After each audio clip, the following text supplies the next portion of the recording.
नमस्कार। आज हम अध्ययन करेंगे आकलन या असेसमेंट के परिप्रेक्ष्य में कि वह क्या होता है, उसके क्या सिद्धांत हैं और उसको कितने भागों में बांटा जा सकता है। जहाँ तक हम आकलन की बात करते हैं तो हम अपनी लाइफ में हमेशा कुछ न कुछ आकलित करते रहते हैं।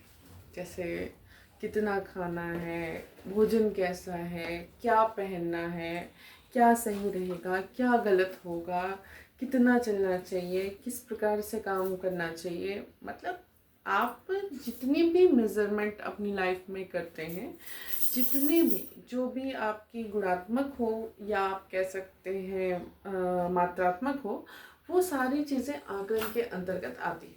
लेकिन जब हम शिक्षा के परिप्रेक्ष्य में आकलन की बात करते हैं तो इसमें बहुत बड़ी समग्रता है। मतलब आप कह सकते हैं कि एक बच्चे का भविष्य उसके आकलन पर भी निर्भर करता है। तो आप समझ सकते हैं कि कितना इम्पोर्टेंट थिंग है। यह एक मतलब आप नहीं कह सकते कि किसी चीज़ के परिणाम को आंकना होता है, ये उस प्रक्रिया को आंकना होता है। प्रक्रिया को किस प्रकार से शुरू करना है इसको भी आंकना होता है, और स्वयं को भी आंकना होता है कि हम कहाँ पर खड़े हैं। बात करें आकलन की तो उसके महत्वपूर्ण सिद्धांत और उसके जो उद्देश्य हैं वो हमने कई वीडियोस में चर्चा की है, भिन्न भिन्न तरीके से। जो नए उसके ट्रेंड्स हैं या एनईपी में जो कहा गया है, एनसीएफ में जो कहा गया है, एफएसओ, एसईओ। लेकिन अगर हम इसको समग्र रूप से इसकी चर्चा करना चाहें तो हम इसको 3 भागों में बांट सकते हैं। वो 3 भाग आपका अगर कहें तो अधिगम के लिए आकलन, मतलब AFL, ठीक है। असेसमेंट फॉर लर्निंग दूसरा है, अधिगम के रूप में आकलन, फिर असेसमेंट एज लर्निंग, और तीसरा जो आपका भाग है वो कह सकते हैं कि अधिगम का आकलन अर्थात असेसमेंट ऑफ लर्निंग। इसको AFL, AAL, AOL 3 भागों में बांटा जा सकता है। अधिगम के लिए आकलन की अगर चर्चा करें तो वह क्या है, जैसे कि आपने फॉर्मेटिव असेसमेंट सुना होगा, संरचनात्मक आकलन। जो प्रक्रिया के दौरान आकलन हम करते हैं, मतलब जो प्रक्रिया की योजना से लेके उसके परिणाम तक या उसके प्रतिफल तक जो हम आकलन करते हैं वह हमारा अधिगम के लिए आकलन होता है। अर्थात जब भी हम बात करें तो यह संरचनात्मक आपका आकलन है। निरंतर प्रतिपुष्टि से इसमें सुधार होता रहता है, सहभागिता रहती है, मतलब आप कंटिन्यू प्रोसेस टाइम में आप आकलन करते रहते हैं। गेमिफिकेशन हो सकता है छोटे बच्चों के लिए भी, बड़े बच्चों के लिए भी। और निदान व उपचार होता है, आप डायग्नोस करते हो समस्या को इस दौरान, जैसे आप प्रोसेस में ही हो, बीच बीच में आकलन करते हो तो बच्चे की जो समस्या है उसको मतलब पहचान सकते हो, इसको निदान कहते हैं। फिर आप उसको उपचारात्मक शिक्षण देते हैं, वो आपका आगे का प्रोसेस है। फिर बात करें, यह निर्माण की अवस्था में होता है, मतलब निर्माणात्मक, और प्रक्रियात्मक, मतलब प्रक्रिया के दौरान होता रहता है। तो ये आपका इस पे आपके जितने भी मतलब नेशनल क्यूरिकुलम फ्रेमवर्क कहें या आपका NEP को गए, उसने बहुत ज़्यादा जोर दिया हुआ है, ठीक है, बहुत इम्पोर्टेंट है। इसमें जो हम चीज़ें यूज़ करते हैं मापन के लिए, तो आपको पता है कि हम जैसे सोचते हैं मौखिक आपका आकलन है, लिखित आकलन है, साक्षात्कार है, ये सारी चीज़ें तो होती रहती हैं। इसमें क्या करते हैं, हम ऑब्जर्वेशन करते हैं। ऑब्जर्वेशन अर्थात बच्चा खेल के दौरान या जैसे छोटा बच्चा है या अपने समूह में, पीयर में कोई क्रिटिकल आप ब्रेनस्टॉर्मिंग काम दे रहे हो प्रोजेक्ट में, या जैसे भी जिस भी अवस्था में उसमें अवलोकन करते रहते हैं कंटिन्यूसली, ठीक है। और हम इसमें डाटा कलेक्शन करते हैं एज अ टीचर, ये हमारा कर्तव्य भी है, ताकि हम सारे बच्चों पे समान रूप से निगरानी रख पाए, उनका असेसमेंट कर पाए और उनको और ज़्यादा प्रोग्रेस की ओर अग्रसर करें। फिर और जो तरीका है आप कह सकते हैं रूब्रिक्स है आपका, इसके अलावा आपका संप्रत्य मानचित्र है, ठीक है, कॉन्सेप्ट मैप है, कॉन्सेप्ट मैथ पढ़ाने के लिए भी यूज़ होता है, ठीक है। आकलन के लिए भी आप अपना मतलब डिजिटल कॉन्सेप्ट मैप बना के रख सकते हैं बच्चे के लिए, क्या क्या कैसे कैसे, तो वो आपको एक बार में आप देखोगे तो दिखेगा कि हाँ बच्चा किस पोजीशन पे है, उसको क्या सुधार की आवश्यकता है। फिर प्रभावी आपका इंक्वायरी के द्वारा आप कर सकते हो, प्रश्नोत्तर और जो इंक्वायरी है सहकर्मी प्रतिक्रिया के द्वारा कि बच्चे उनके बारे में क्या मतलब निष्कर्ष निकालते हैं या क्या उनकी सोच है, ये भी आपका पीयर असेसमेंट के अंतर्गत आता है। प्रतिपुष्टि के द्वारा मतलब आप निरंतर फीडबैक लेते रहते हो और आप उसमें सुधार करते रहते हो।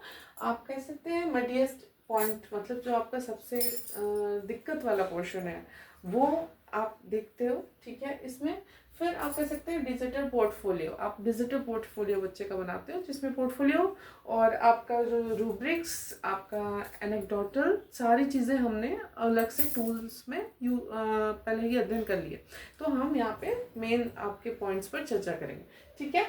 इसके बाद फिर जो दूसरा आता है अधिगम के रूप में आप कह सकते हैं आकलन। तो आकलन अधिगम के रूप में कैसे होता है, मतलब आप जो आकलन कर रहे हैं वो भी क्या है, अधिगम के रूप में यहाँ पर प्रतिस्थापित है। इसमें आप कह सकते हैं कि जो बच्चे की प्रक्रिया का खजाना है, जो वो प्रोसेसेस कर रहा है, ठीक है, वो भी उसकी लर्निंग है, जो त्रुटियां कर रहा है वो भी उसकी लर्निंग है, और उसी हिसाब से जो उसका स्वाभाविक विकास हो रहा है वो भी उसकी लर्निंग ही है।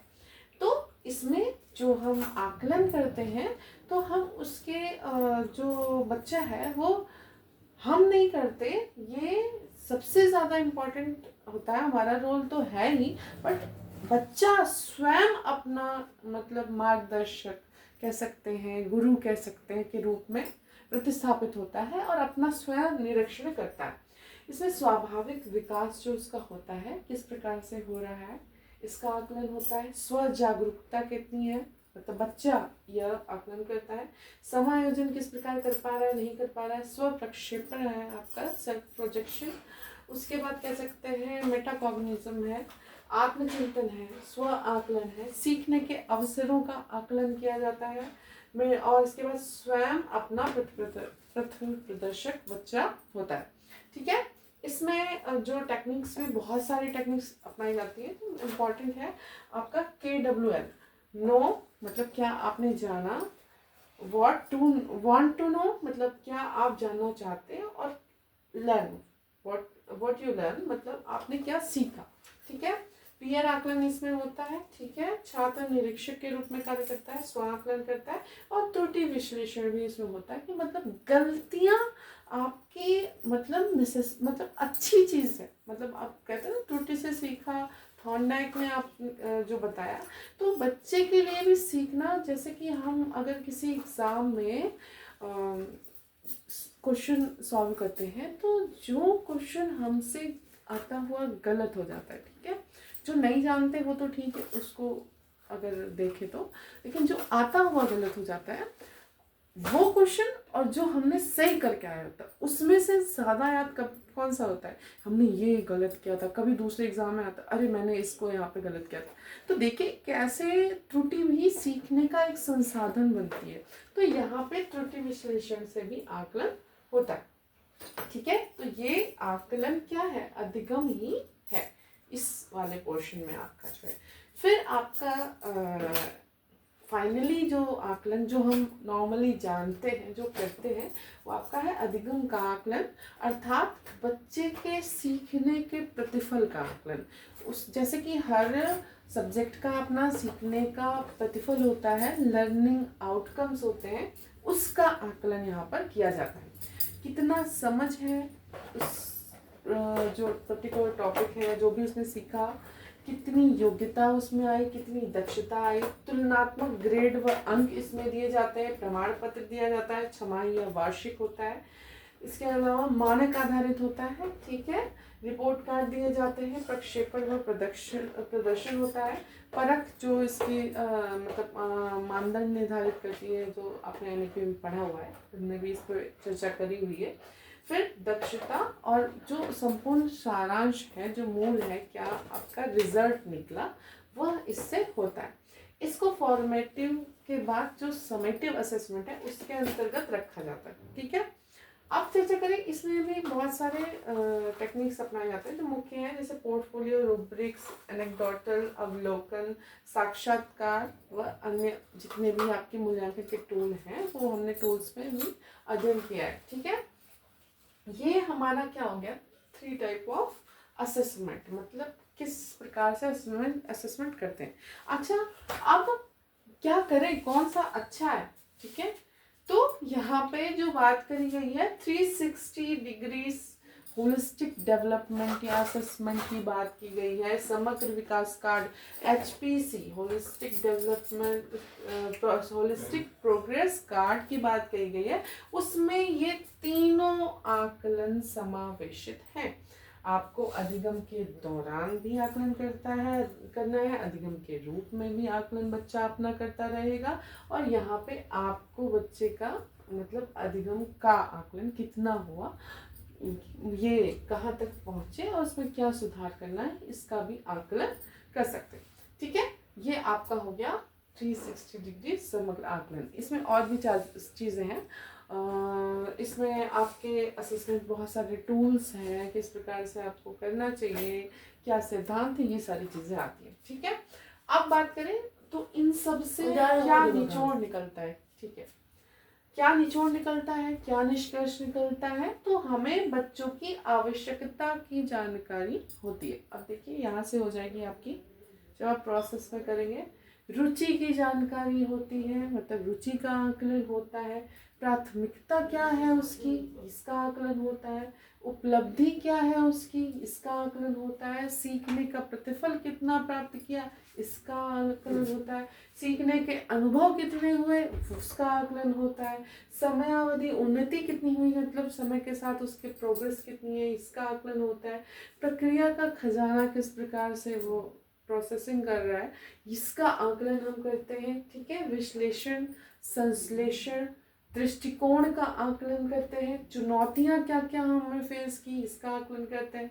कौन कौन से उपकरण हमने इस्तेमाल किए आकलन में, उससे बच्चों के को किस प्रकार से मतलब सुविधा मिली अपने होलिस्टिक डेवलपमेंट में, इसका आकलन करते हैं। निदान करते हैं, मतलब समस्या की पहचान करते हैं, उसके अनुरूप बाद में आप उपचारात्मक शिक्षण देते हैं। विभिन्न पृष्ठभूमि में आपका जो है बच्चे की क्या आवश्यकताएं हैं, इसका आकलन करते हैं, और उनकी जो डिफ़िकल्टीज़ है, चुनौतियां, इसको कैसे कम करेंगे, इसका आकलन करते हैं। सीखने का समेकन किस प्रकार से हुआ, इसका आकलन करते हैं। अभिलेखीकरण होता है, इसमें रिपोर्ट कार्ड्स होते हैं। आपका मतलब कह सकते हैं कि शिक्षा, आपकी जो शिक्षण में जो सुधार आपको किस प्रकार से करना है, इसका आकलन करते हैं। उपयुक्त अवसर कौन से हैं सिखाने के, मतलब अधिगम के, इसका आकलन करते हैं। विविधता का आकलन करते हैं। सूचना संग्रहण का आकलन करते हैं। व्यक्तिगत और सामूहिक आकलन करते हैं। और आपके जो समग्र सर्वांगीण परिप्रेक्ष्य है, आपका संज्ञानात्मक, भावनात्मक, बौद्धिक, शारीरिक, सांस्कृतिक, आपका सौंदर्य बोध, आपका मतलब नैतिक, सारी चीज़ों का आकलन इसमें होता है। फिर आपका इससे सर्वांगीण विकास का आकलन आप करते हैं। ठीक है, इसके अलावा आपका अभिलेखीकरण जो है किस प्रकार से है, अब बाद में बच्चा उसको देख के मोटिवेट भी होता है, और भी लोग उसमें जॉब के लिए, मतलब आपके व्यवसाय के लिए, आपकी दक्षता को नापने के लिए, निपुणता को नापने के लिए, आपकी मतलब कहाँ आपको ज़्यादा प्रोग्रेस करना है, इसका आकलन करने के लिए, और त्रुटि विश्लेषण करने के लिए आकलन किया जाता है। तो ये आपका मतलब आकलन की आवश्यकताएं हैं, तो क्यों आकलन किया जाना चाहिए। ठीक है, आकलन कितने प्रकार से किया जाता है, और समग्र आकलन में कौन कौन से एलिमेंट हैं, हमने ये देखा।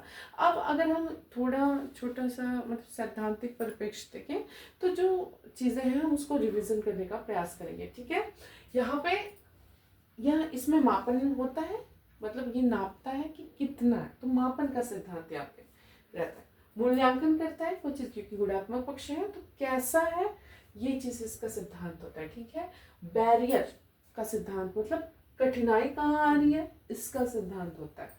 प्रतिपुष्टि, कहाँ सुधार आपको करना है, क्या सुधार करना है और उन्नति कैसे कराएंगे, इसका आकलन किया जाता है। फिर अगला सिद्धांत इसका त्रुटि विश्लेषण, तो कैसे आप संवर्धन करेंगे, गलतियों को कम करेंगे, तो इसका आकलन किया जाता है। अवलोकन, अर्थात अवलोकन का सिद्धांत अर्थात निगरानी करते हैं कंटिन्यूसली, ठीक है। बच्चे के मतलब एज अ पेरेंट आप हो स्कूल में, ये जिम्मेदारी आपको समझनी है। और आपके एक दो बच्चे नहीं हैं, आपके जितनी नामांकन है और आने वाली पीढ़ियां आपकी जो आएंगी और जो पास आउट भी होगी उनको भी आवश्यकता पड़ सकती है। इतने बच्चों का पालन पोषण करने के लिए मतलब आपको कितना ज़्यादा सतर्कता पूर्वक, जिम्मेदारी पूर्वक आपको कार्य करना है, इसकी बात यहाँ पे हमको समझनी है, ठीक है। इसके बाद स्वाकलन, आत्मबोध, ठीक है। स्वाकलन का सिद्धांत है जिसमें आत्मबोध बच्चे को होता है। स्व जो हमारा मतलब कह सकते हैं कि एक ऐसा लक्ष्य जिसको पाने के लिए हमको हमेशा प्रयास करना चाहिए। तो उसके बाद स्व प्रत्यावर्तन, मतलब आप कह सकते हैं कि जागरूकता का सिद्धांत है। सारांश अर्थात निष्कर्ष का सिद्धांत है।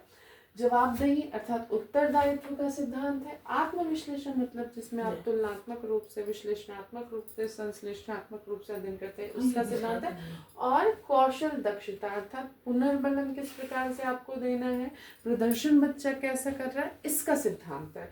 तो आप अगर प्रॉपरली ये समझने का प्रयास करें कि ये एक ऐसा टर्म है जो आपकी किसी भी प्रक्रिया के शुरू होने से पूर्व से, जब आप योजना बनाते हो, आपको कैसी योजना बनानी चाहिए, ठीक है, ये भी तो आपका आकलन है।